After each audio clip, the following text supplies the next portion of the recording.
네, 오늘의 키워드 시간입니다. 시장을 관통하고 있는 키워드 알아볼 거고요. 또 가장 핫한 종목들까지 저희가 사도 되는지 여부 두 분과 함께 이야기 나눠볼게요.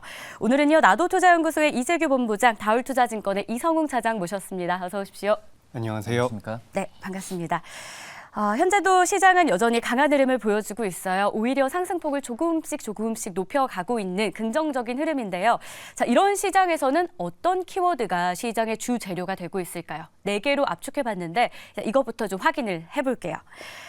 증시에 강세론이 불붙고 있습니다. 먼저 미국 증시에서 장밋빛 전망이 나왔고요. 이게 국내 증시와의 커플링 가능성이 있을지에 대한 궁금증이 생기고 있어서 이와 관련한 주제 이야기 나눠볼 거고요. 또 로봇주가 점점 더 뜨거워지고 있습니다. 키 맞추기 형식에서 오늘은 두산 로보틱스가 살짝 숨을 고르는 모습이지만 레인보우 로보틱스가 등장하며 존재감을 보여주고 있거든요. 로봇주 안에서도 순환매가 이어지는 건지 아니면 역시나 가는 종목만 앞으로도 가게 될 것인지 이에 대한 판단도 함께 해보도록 할게요. 그리고 조선주 안 볼 수가 없겠죠. 내년에 국내 조선업계가 호황을 계속 이어갈 것이다라는 분석이 있습니다. 아무래도 국제적으로 환경과 관련된 규제가 더 강력해지고 있다 보니까 조선업계에도 이 영향이 오히려 호재가 될 것이다라는 전망이고요. 마지막으로는 이 종목 봐야겠죠. 내가 제일 잘 나간다라면서 삼양식품이 업종 내에서도 강한 흐름을 보여주고 있습니다. 올해 주가가 2배 가까이 올랐고요. 특히 실적의 효자 역할을 한 건 수출 부분이었는데 앞으로도 전망이 참 좋다고 해요. 투자 매력 있을지 OX로 알아보도록 하겠습니다.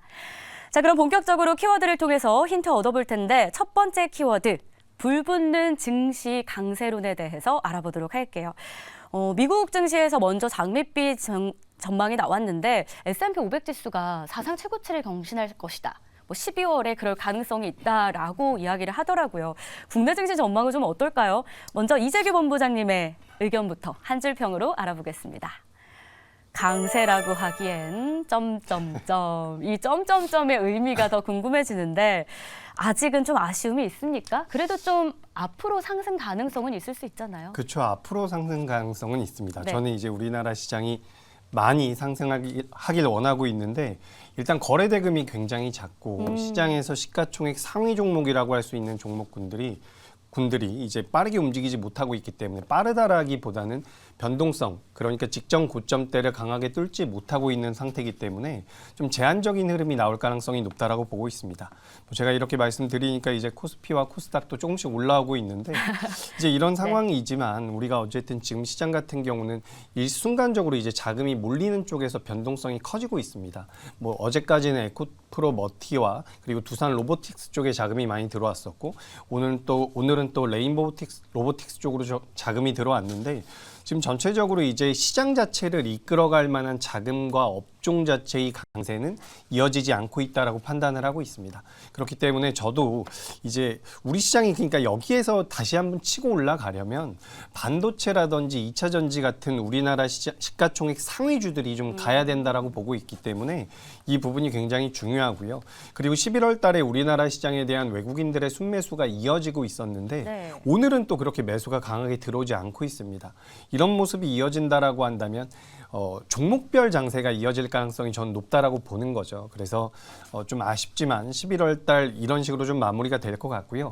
12월 달에 이제 우리나라 삼성전자라든지 SK하이닉스 그리고 2차 전지 쪽에 자금이 좀 들어오는지 여부를 체크해야지만 연말까지 우리가 산타랠리라고 부르는 이런 강세장이 올 수 있을지 여부를 판가름할 수 있을 것 같습니다. 최근 사실 흐름을 보며 말씀해 주신 대로 종목 장세가 워낙 강했기 때문에 종목 선택을 잘한 분들이라면 일명 대박을. 근데 만약에 그렇지 않은 종목을 편입하셨다면 상대적 박탈감을 좀 느낄 법한 그런 일주일을 저희가 보냈습니다. 이게 만약에 진짜 12월까지 상승으로 이끌어지려면 대형주들의 강세 또 주도주의 복귀가 좀 필요하지 않을까라는 의견이었고요. 이성웅 차장님은 그러면 장밋빛 전망에 대해서 어떤 의견이실지 역시 한 줄 평으로 알아보겠습니다. 펀더멘탈 장세 회기라고 남겨주셨는데 강세론 속에서 우리가 주목해야 될 건 역시 펀더멘탈이다. 이렇게 보십니까? 중요하다는 것보다도 지난주도 그렇고 최근에 몇 달간은 본다면 시장에서 가장 짓눌렸던 게 우선 미국 쪽에서의 금리 인상에 대한 가능성이라고 좀 볼 수 네. 있거든요. 근데 이제 그런 부분이 당분간은 좀 얘기가 안 나올 가능성이 특히 연말까지 본다고 하더라도 이런 통화 정책에 대한 긴축에 의한 부분에 있어서 시장의 짓누를 이벤트는 좀 많이 없어진 상태라고 좀 볼 수 있겠고요. 그러기 때문에 이 우리나라뿐만 아니라 각국의 내적인 어떤 펀더멘탈 또 이제 수급 상황 이런 부분에 집중을 할 수 있다. 이거 자체만으로도 좀 시장이 좀 자유롭지 않나라고 좀 생각이 되고 있고요. 그리고 이제 증시로 얘기할 수 있겠지만 어떻게 보면 위험 자산이거든요. 위험 자산에 대한 선호에 대한 지표가 지금 많이 좀 좋아지고 있어요. 네. 1차적으로는 당연히 미국의 국채 수익률과 달러 인덱스의 좀 하락이겠지만 이제 두 번째로 본다고 한다면은 EMBI죠. 이 신흥국 쪽에서의 위험을 나타내는 스프레드가 낮아지고 있다는 점에서 봤을 때 우리나라 증시에 대한 어떤 좀 선호 심리는 굉장히 좀 올라갈 가능성이 있지 않을까. 그리고 이제 또 이제 BDI 지수나 이런 부분 이번 달부터 반등세를 좀 기록하고 있는데 그만큼 이제 위험 자산에 대한 선호에 대한 가능성이 좀 많이 올라가고 있는 상황이고 하지만 어제 장을 본다고 했을 때도 이 에코프로 머티나 또 두산 로보틱스 수급적인 쏠림이 좀 심했잖아요. 네. 그러니까 아직까지 우리나라 안에서는 이제 수급 장세에 대한 부담감은 분명히 있는 것 같은데, 근데 이런 부분은 수급 장세에 대한 부분은 좀 단기적인 성향이 좀 강하거든요. 네. 결론으로 본다고 한다면 이 반도체주를 중심으로 한 펀더멘탈이 좀 안정적으로 갈 가능성이 있기 때문에 저는 좀 시장을 좀 연말까지 산타레를 할 수 있는지 긍정적으로 바라보고 있습니다. 특히 우리나라 증시에 대한 선호도는 앞으로 또 높아질 가능성이 높다. 비록 지금은 이 수급 장세가 강력하긴 한데 단계에 그치는 그런 재료이기 때문에 크게 우려할 필요는 없다. 이런 코멘트를 좀 남겨주셨습니다. 산타랠리 그럼 기대해 보면서 두 번째 이슈 넘어가 보도록 하겠습니다. 다음 키워드는요. 뜨거워지는 로봇입니다. 저도 지금 이 핫팩을 들고 있는데 너무 추운데 로봇주만큼은 정말 뜨겁지 않나라는 생각이 들어요. 과연 두 분은 어떤 의견을 가지고 계실까요? 이재규 본부장의 한 줄평부터 열어보도록 하겠습니다. 반등 그리고 상승 추세는 진행 중이다라고 합니다. 로봇주 안에서도 가장 사실 궁금해하시는 게 이렇게 반등하고 상승 추세라면 다 같이 가게 되는 장으로 바뀌는 겁니까? 아니면 가는 대장주만 앞으로도 가게 되는 겁니까? 이거거든요. 로봇주 같은 경우는 다 같이 움직일 가능성도 있다라고 보고 있습니다. 그러니까 우리가 이게 수급적인 힘으로 인해서 두산 로보틱스가 움직인 것은 맞고 네. 오늘 같은 경우는 또 레인보우 로보틱스가 움직이고 있는데 지금 로봇 관련주들 같은 경우는 대체적으로 차트의 모양새가 긍정적으로 만들어지고 있습니다. 그렇기 때문에 저는 이제 로봇 관련주가 성장주라고 해서 2024년도까지 계속해서 우상향할 것이다 라는 그런 의견은 아니지만 그래도 연말 같은 경우 자금이 집중될 가능성이 높다라고 보고 있는 거죠. 그래서 11월 달과 12월 달까지 로봇 관련주들은 추가적인 반등이 가능하다라고 보고 있는 부분이고 우리가 좀 더 길게 보자면 내년 1분기 때까지도 로봇 관련주들은 전체적으로 좋은 흐름을 보일 가능성이 높다라고 보고 있습니다. 지금 정책적으로도 계속해서 밀어주고 있는 부분이고요. 대기업들 같은 경우도 이 로봇 산업에 대한 기대감이 굉장히 큰 상태이기 때문에 쉽게 꺾일 것 같지가 않다. 근데 여기서 이제 우리가 좀 체크를 해봐야 되는 부분은 앞서 말씀드렸던 것처럼 저 같은 경우는 현재 우리나라 시장이 굉장히 강력한 상승장으로 들어가긴 좀 어렵다라고 보고 있습니다. 네. 그 이유는 이제 반도체라든지 2차 전지가 약하다라는 이야기를 드렸었는데 만약에 반도체와 2차 전지가 올라간다라고 한다면 로봇 관련주들은 생각보다 좀 둔해질 가능성도 있습니다. 그러니까 자금 자체가 시장에 들어올 수 있는 자금 자체가 제한적이기 때문에 반도체가 올라가게 된다면 로봇은 좀 더디게 갈 수도 있다라는 거죠. 근데 만약에 반도체가 못 움직인다라고 한다면 로봇 관련주가 연말까지는 우리나라 시장에서 가장 강하게 움직일 가능성이 높다라고 보니까 이렇게 이 부분을 좀 참고하시면 도움이 될 것 같습니다. 내년 초까지도 로봇주는 정책적 흐름에 의해서라도 쉽게 꺾이지는 않을 것이다라고 보고 계셨고요. 다 같이 갈 가능성도 어쨌든 열어두셨습니다. 정책적인 부분이 아무래도 한 몫을 하고 있는 것 같은데 이성웅 차장님의 한 줄 평도 볼까요? 정책 이야기를 언급해 주셨어요. 정부 그리고 대기업에서 투자를 확대하고 있다. 이 부분은 정말 키포인트가 됩니다. 왜냐하면 최근 가장 정책 이슈가 된 게 로봇주가 이제 실외에서도 움직일 수 있다라는 부분이 호재가 되는 거잖아요. 그러면 앞으로도 로봇주를 이끌 정책이 또 나온다. 뭐 이런 가능성도 보시는 거세요?